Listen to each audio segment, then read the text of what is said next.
জিলেপি খাওয়ার পরে আশপাশে দেখলাম রোল আর চাউমিন বিক্রি হচ্ছে, সাথে মোমোও বিক্রি করছিল। তো এই মোমোর জয় ভবানী মোমোর দোকানের সামনে আমি এসে হাজির হলাম। তো দেখলাম এখানে ভেজ মোমো আর স্টিম চিকেন মোমো পাওয়া যাচ্ছিলো। তো স্টিম মোমো ছিল আর ফ্রায়েড মোমোও ছিল। তো আমি স্টিম মোমো অর্ডার করলাম এখান থেকে, চিকেন স্টিম মোমো।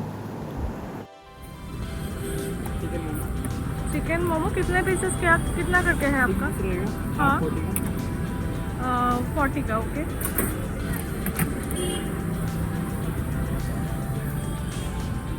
उसके साथ क्या चटनी दे रहे हैं आप? शेजवान चटनी और एक मेयोनीज चटनी। ठीक है।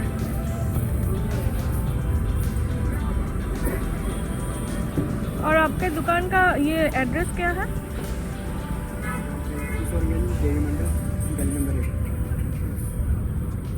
आपका नाम भूल गई पूछना। हाँ हाँ। তো পীযূষকে থ্যাংক ইউ বলে আমি মোমো পার্সেল করে নিয়ে চলে আসলাম রুমে খাবো বলে।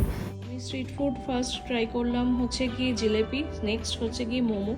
তখন জিলেপি খেয়ে আর খেতে ইচ্ছা করছিল না, সেই জন্য পার্সেল করে নিয়ে এসেছিলাম। তো এই হচ্ছে কি পার্সেল করেছিলাম।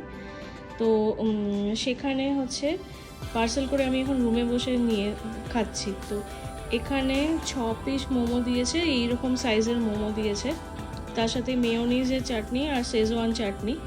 তো আমার দাম পড়েছিল, এটা পড়েছিল 40 টাকা। 6 পিস মোমোর দাম নিয়েছিল 40 টাকা। আমি একবার খেয়ে দেখি, প্রথমে শেজওয়ান চাটনি দিয়ে খেয়ে দেখি।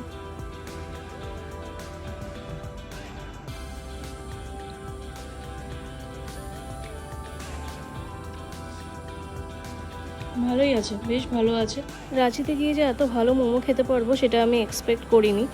আর পেট ভর্তি হয়ে গেছিলো জিলেপি দুবার খেয়েছিলাম বলে। আর তারপরে এই জন্য হাফ প্লেট আমি মোমো নিয়েছিলাম। তো নেক্সট টাইম আমি যদি রাঁচিতে যাই অবশ্যই আমি আরেকবার ট্রাই করবো এই দেবী মণ্ডপের কাছে এই মোমো।